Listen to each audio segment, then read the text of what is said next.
అక్క అయిందా? అయిందిరా, మరి గట్టిగా అయినాయి అనుకో గట్టి ఉంటుంది పచ్చడి. అందుకని మరి నల్ల కాకుండా మరి కాకుండా ఉండకుండా మధ్యాహ్నం మిడిల్లో తీసేయాలి. ఒక రావాలన్నమాట. మరి మీకు కావాలా చికెన్ పచ్చడి? ఇప్పుడు ఆర్డర్ చేసేయండి.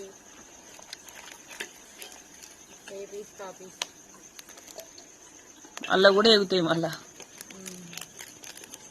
ఓకేనా ఫ్రెండ్స్, మరి మీ కేజీ చికెన్ పచ్చడి అయితే 1200 అనమాట.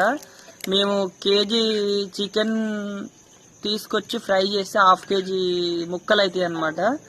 అందుకే మాకు రేటు కొంచెం మంచిగా పెట్టినాం అనమాట. మీకు కావాలి అంటే మాత్రం కేజీ 1200 ఆర్డర్ అయితే పెట్టుకోండి. ఫ్రీ షిప్పింగ్ అనమాట.